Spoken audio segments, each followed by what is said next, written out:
Halo sahabat-sahabatku, ketemu lagi di channel catatan harian pasien Parkinson. Ya, kesekian kalinya ketemu dalam video ini. Video yang sama masih di catatan harian dari aktivitas si Parkin. Tentulah kita semua berharap kita dalam keadaan sehat walafiat, dilancarkan rezekinya, dan senantiasa dalam limpah karunia Tuhan, sehingga kita bisa tersenyum dan bahagia. Sahabat-sahabatku, kembali lagi akan saya cuplikan kutipan-kutipan yang masih tersimpan di memori saya selama saya menderita sakit Parkinson selama 6 tahun. Ya, kalau ada kata-kata kalimat yang masih melompat-lompat, diksi yang kurang pas, itu akibat dari memori saya belum tertata secara rapi lagi. Apalagi sudah 2 tahun ketinggalan teknologi informasi, tidak mengikuti perkembangannya. Mohon dimaklumi. Dan rekaman video ini pun juga jadul ya, pakai laptop tua dan pakai HP tua, tapi ada kameranya. Baiklah, hubungan antara personal sebagai bentuk hubungan sosial di dalam kehidupan masyarakat tentulah sangat diwarnai oleh karakter-karakter setiap manusianya. Ya saya, ya dia, ya mereka, aku, dia, dan mereka, aku, kamu, dia, dan mereka. Ya, begitulah. Pernahkah saudara-saudaraku ketika pulang dari bepergian atau dari kantor, di pagar itu ada tersangkut tas plastik, di dalamnya terisi makanan atau mungkin berisi sesuatu yang kita nggak ngerti dan tidak tahu pengirimnya siapa.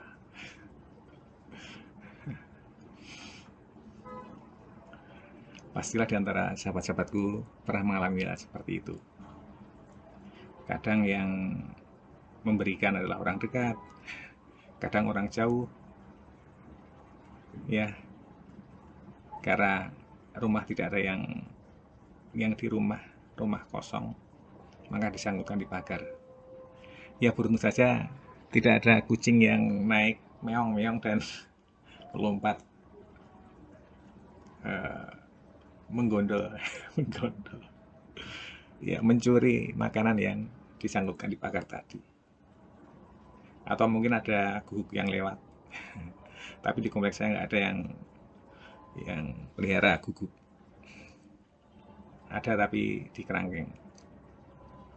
Kalau kucing banyak, bahkan kadang garasi dan teras kami itu kalau habis dibersihkan malah dipakai untuk kucing untuk kencing dan malah berak di tempat-tempat yang bersih seperti itu. Bukan punya kami, tapi punya tetangga. Itu kadang bikin kesal. Tapi ini yang diantar bukan kucing, bukan kencing dari kucing atau kotoran kucing, tetapi makanan yang kategori makanan layak dan enak. Nah, suatu ketika terjadi seperti itu, disanggupkan di pagar di atas itu. Isinya berupa sayur lodeh, kemudian tahu, tempe, bacem. Nah, kadang kita bisa menebak siapa yang mengirim kan. Kalau itu saya nggak bingung, yang mengirim pasti yang kenal betul dengan saya. Iya, yang mengirim adalah utusan dari Blok B. Blok B itu Barito dari SMP 5. Karena ketika saya berkunjung ke sana, ketika masih ada di kantor pusat, mereka tahu kalau yang suka sayur lodeh, terong, tempe, dan sebagainya, tahu goreng, tempe goreng, bacem, dan sebagainya, itu adalah sahabat-sahabatku di Blok B. Iya, karena ada karyawan yang rumahnya dekat dengan komplek kami, sehingga dititipkan dan disangkutkan. Saya hanya menebak isinya apa, sayur lodeh dan bacem, tempe, tahu. Oh, pasti. Kemudian saya SMS WA, benar, ya ucapan terima kasih, nggak salah tepat. Nah, suatu ketika juga terjadi pengiriman seperti itu, dan saya nggak ngerti dari siapa. Dan makanannya bukan makanan yang biasa saya makan gitu loh, sehingga saya tidak bisa nebak. Ya, saya nggak usah sebut nama, tetapi orang itu kenal dengan saya. Tapi saya tidak bisa eh, menebak dari siapa ini, gitu ya. Ternyata ketika bertemu, bocor dari dia sendiri. Kemarin saya nyangkutkan tas plastik di pagar, masih enggak. Ya akhirnya tertebak bahwa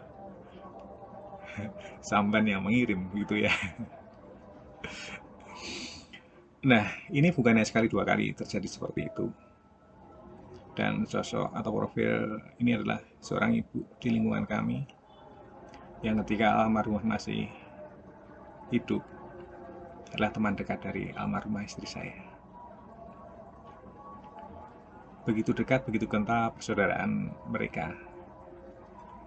Ya, dari masak bersama, ngobrol bersama, kalau arisan bersama, pergi-pergi dengan yang lain juga berencana bersama-sama gitu ya. Sosok itu adalah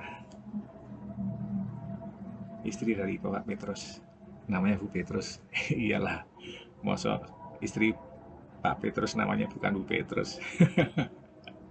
Bu Maria Magdalena, biasa kami sebut Bu Magda. Ya, tatkala kami kesulitan di dalam keluarga, ketika istri saya opnam, dan waktu itu Vanda belum bisa mandiri, dan Bu Petrus, Bu Magda mengatakan titipkan ke rumah saya saja, kan ada Mbak Wulan. Ya, sementara ketika istri saya opnam beberapa kali ketika cancer itu menggerogoti tubuhnya, saya titip anak saya ke Bu Magda. Ya, bukan hanya kepada keluarga saya, dia baik hati. Banyak keluarga-keluarga di Puri Bintaro Hijau itu yang pasti kepotangan budi dengan Bu Magda itu orangnya baik hati. Nah, selama saya menjalani sakit, sakit itu dijalani ya, menderita sakit lah, sakit itu derita bukan dijalani. Ya, selama saya menderita sakit, Bu Magda sebagai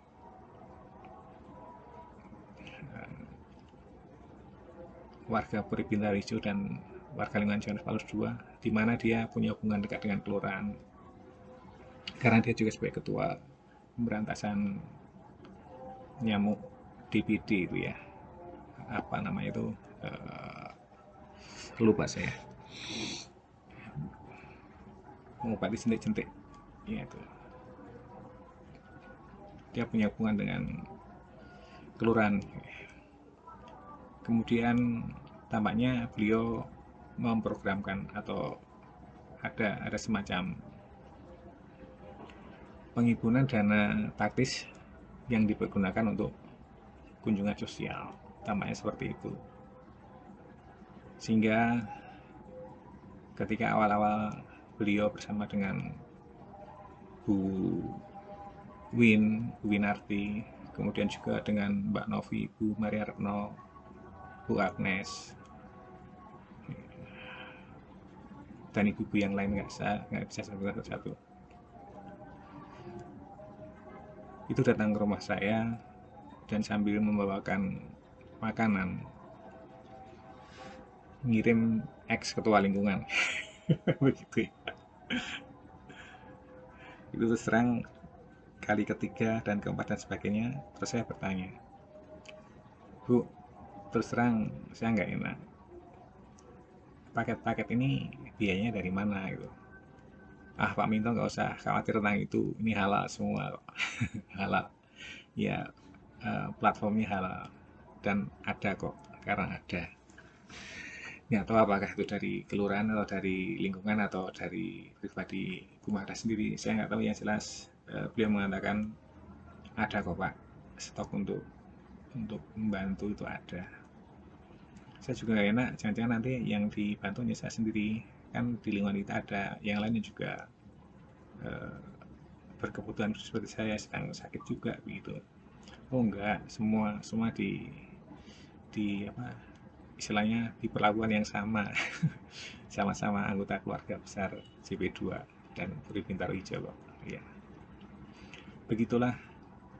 Dan Bu Petrus orangnya ringan tangan cekatan ketika ada sana ada family, bukan family ya, tapi ada tetangga, sahabat yang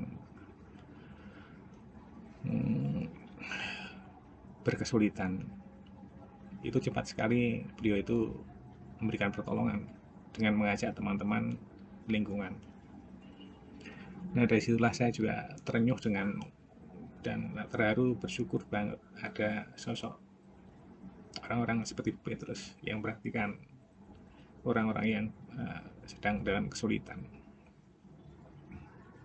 Kadang-kadang menjadi nggak enak karena menjadi seperti tergantung kepada mereka. Tapi mereka menganggap bukan berarti kami tergantung, tapi memang itu sudah ya apa ya, semestinya antar antar warga itu seperti itu gitu ya. Dan seringkali ketika menjelang sore atau lepas lohor ya, sore hari, apalagi di masa puasa gitu kan, ada ibu-ibu yang datang ke rumah dengan motornya standarkan dan mengatakan, Pak ini dapat kiriman makanan dari Bu Magda. Selalu begitu beberapa kali, tidak hanya satu dua kali tapi sering seperti itu ya, karena dia tahu persis bagaimana kondisi saya dan rumah tangga saya, karena dia teman dekat dari almarhumah istri saya. Ya, bisanya saya berterima kasih karena ada orang yang sangat peduli seperti itu. Ya,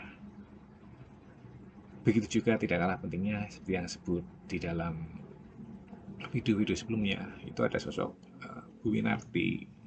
Ya, dia juga demikian. Kalau sedang masak itu juga sering mengirimkan yang mengantarkan, kadang Bu Win sendiri, kadang Bu Maria Retno atau Bu Narti datang ke rumah. Ya memang yang punya waktu untuk bertantang ibu-ibu, bawanya banyak yang bekerja semua ya, pekerja kantoran sehingga pulangnya malam, sehingga di bidang sosial begitu yang jalan banyak yang ibu-ibu. Bukan berarti bapak tidak terlibat mereka, tetapi yang action di lapangan adalah ibu-ibu. Dan juga sering juga tetangga sebelah. Tetangga sebelah itu maksudnya Mas Donmo dan Mbak Novi, itu juga sering sekali, dia juga teman dekat istri saya ketika masih Sugeng, ya panggilnya Mbak Nuri gitu kan. Ya kalau sedang masa, sedang ada apa gitu kan, selalu ingat pada kami. Ya mungkin bukan berarti kami menggantungkan dan apa ya, selalu mengharapkan diberi oleh mereka, tidak, tapi saya yakin adalah Tuhan yang campur tangan ketika saya mengalami kesulitan dan teman-teman yang lain sedang berkelebihan mungkin, atau punya rezeki atau punya sesuatu yang pantas dibagikan. Seringkali kami mendapatkan uluran tangan dari mereka.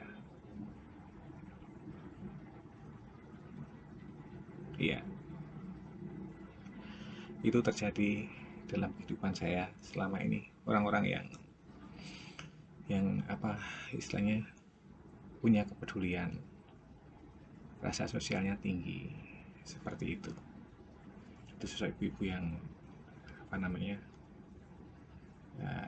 luar biasa. Kemudian di penghujung ke sini itu ada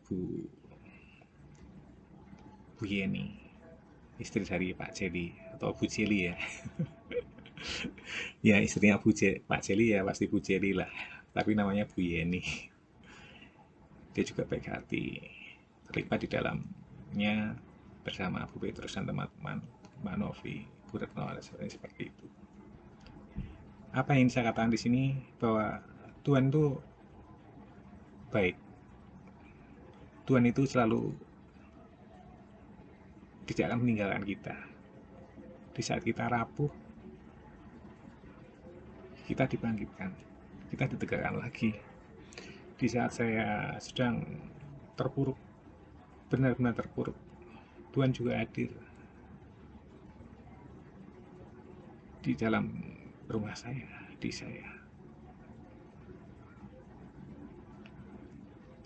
Sampai suatu ketika malam-malam itu, saya mengalami pusing yang luar biasa. Ya, saya bangun karena anak saya nggak terbangun karena saya di kamar dan teriak-teriak membangunkan. Serangan vertigo malam-malam. Ketika mata dibuka, dunia ini cuma terasa berputar, membanting saya ke kiri ke kanan, jungkir balik itu rasanya itu. Kalau mata dibuka melek itu. Kemudian merem juga nggak bisa. Ya, kepada siapa saya mengeluh akhirnya? Ya kepada Tuhan, kepada dinding di kamar. Ya begitulah nasib ketika kita jalani sebagai single parent dan di rumah, walaupun ada anak tapi seperti kadang nggak ada anak.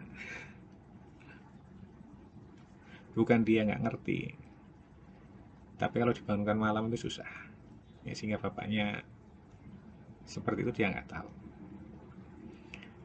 Dan Tuhan memberi kekuatan, tidak akan memberi cobaan melebihi dari kekuatan kita. Kita pasti bisa bangkit. Dan saat itu juga saya hanya bisa menjangkau botol minum di kamar juga. Saya minum air putih. Kemudian saya tenangkan pikiran saya sambil berdoa Salam Maria. Sampai kesekian kali saya bisa tidur lagi. Saya rasakan kehadiran Tuhan saat itu. Dan betapa cintanya Tuhan kepada kita, kepada umatnya sebenarnya. Ketika kita diberi sakit, bukan berarti Tuhan tidak cinta kepada kita, tapi adalah suatu bentuk cinta supaya kita bisa merasakan kalau sehat seperti apa, sakit seperti apa, sehingga bisa bersyukur. Nah, mensyukuri apa yang kita alami itulah yang kadang sulit kita lakukan. Adanya kita sering protes. Saya mensyukuri teman-teman baik hati kepada kami, dan saya tidak protes ketika kebaikan hati mereka tidak lagi seperti dulu, tidak bisa protes. Itu adalah sudah hukum alam ya. Hukum alam artinya ya antara iya dan tidak, antara hitam dan putih, adanya dunia seperti itu ya. Ya itu belas kasih dari sahabat-sahabat, dari anak-anak Allah yang sama-sama satu Allah memandang kita sebagai anak-anaknya yang sama, tidak beda-bedakan ya. Dan kalau kita suruh milih kan tidak ingin kan dilahirkan kemudian di usia tua menderita sakit, tidak. Tapi kita menerima apa yang disediakan Allah kepada kita. Hidup sebagai orang yang sehat itu adalah dicitrakan oleh Allah juga. Ketika sedang sakit itu pun juga demikian ya. Begitulah hubungan saya dengan para ibu-ibu di lingkungan yang luar biasa baik hati ya. Tidak ada istilahnya tendensi apapun, tapi sungguh pure. Itu bentuk belas kasih dari mereka. Ya, suatu ketika pernah juga ketika perayaan Natalan bersama di lingkungan itu kan. Nah, saya kalau pas jamuan makan itu kan yang saya singkiri itu ya, karena saya nggak bisa ngambil sendiri. Pasti ada yang langsung tanggap, ada Pak Minto nggak ada. Yang antara lain ada kadang Burno Mariarno langsung mengambilkan, ada Mbak Tuti Bu Tuti Kumoko itu, ada Mbak Novi, ada juga siapa Budi Paulus, ada juga Bu Evi. Ya, mereka sangat peduli kepada saya dan tahu persis tentang saya, siapa dan bagaimana kondisinya. Bisanya nyatanya dan terharu, itu adalah uluran tangan Tuhan. Sungguh, sungguh Tuhan senantiasa mengikuti, menyertai perjalanan hidup saya. Iya, yang saya belum sebut juga ada Bu Yayu. Bu Yayu itu di saat mendiang istri masih Sugeng itu juga teman dekat. Ya, sering ke rumah, entah Bu Yayu yang ke rumah saya atau istri saya yang ke rumah dia. Acara di gereja bareng, ya bersama-sama lah. Dia orang baik juga dengan keluarga kami. Dan ketika awal saya tinggal istri, kadang dia bertantang ke rumah saya juga. Ya, sekedar apa namanya, menengok, karena merasa saya adalah suami teman dekatnya dulu. Karena anaknya juga sebagai anak saya, kadang mengantar anaknya ketemu dengan Fanda seperti itu. Ya, itu Bu Yayu.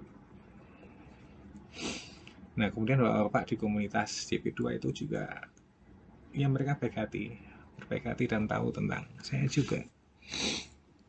Pertama saya sebagai ketua lingkungan di periode 1 dan 2, sehingga dekat dengan mereka juga, bersepeda bersama. Ya, sosok Pak Ignas dalam bersepeda bersama ini yang selalu apa ya, eh, menghibur kami kalau ada beliau itu. Bukan karena kami senang di apa, dijajak ya bubur atau lontong sayur, bukan, tapi kebersamaan yang dibangun. Sampai-sampai suatu ketika saya pakai sepeda butut ya, sepeda butut di tengah jalan itu kan ambiar, sehingga saya boncengan dengan salah satu bapak sambil nonton sepeda itu. Nah, next hari-hari berikutnya ketika liburan, pergilah kami bersama-sama ke toko sepeda ya, cari-cari, lihat-lihat sepeda lah. Dan beliau menanyakan, Pak Keling senang dengan yang itu? Ya kelihatannya cocok Pak, tapi saya nggak bawa duit. Nah, akhirnya dibayari dulu ya Mas Ignas. Itu yang masih saya ingat. Saya ingat tahu bahwa teman-temannya perlu bantuan, dia selalu sukarela membantu. Dan juga paguyuban apa namanya, Santo Yusuf ya, itu juga demikian dibangun oleh Pak Ignas juga, di mana semacam ada asuransi itu ya. Nah, kita membangun bersama seperti itu. Kemudian juga Pak Donmo juga demikian. Ya, bapaknya luar biasa, memperhatikan teman-teman di lingkungan seperti itu. Kalau diceritakan nggak ada habisnya, satu persatu punya kelebihan masing-masing, yang semuanya juga apa ya, bentuk-bentuk dalam share kebaikan. Dan saya yakin itu adalah Tuhan yang bicara, Tuhan yang berperan menyapa, menyentuh, menolong dengan tangan orang-orang yang baik hati seperti itu. itu di masa saya masih bisa nyepeda. Awal menderita sakit stroke ringan kan masih bisa nyepeda, dan jauh sampai ke JPG jalur pipa gas, dan jalur pipa gas JPG di daerah Ciputat sana. Itu rajin tiap minggu pagi itu bersepeda bersama. Ya, itulah dinamika dari sehat turun drastis tidak sehat, dan sekarang puji Tuhan karena doa teman-teman semua, sahabat-sahabat semua, mudah-mudahan up terus ya, membaik terus ya. Saya membangun positif thinking supaya bisa membaik terus, bisa recovery dan sehat kembali. Saya juga berdoa untuk sahabat-sahabatku, baik yang nonton video ini ataupun yang tidak, tetap saya doakan semua dalam bungkus warna yang sama, keluarga, sahabat yang kenal dengan saya doakan semoga tetap sehat walafiat dan senantiasa mendoakan Tuhan, dilancarkan rezekinya, dan juga senantiasa dalam limpah rahmat karunia dan kasih Tuhan. Amin. Ini tambahan cerita juga ya, nanti di video yang lain cuplikan-cuplikan dari yang tersimpan di memori saya akan saya ceritakan, saya dokumentasikan dalam video ini. Siapa tahu nanti jadi apa ya, semacam tinggalan dokumen dari saya yang bisa saudara-saudara baca, saudara lihat, saudara dengarkan kesaksian iman sebenarnya yang ingin saya sampaikan. Tapi di sana saya bentuk dalam sebuah channel catatan harian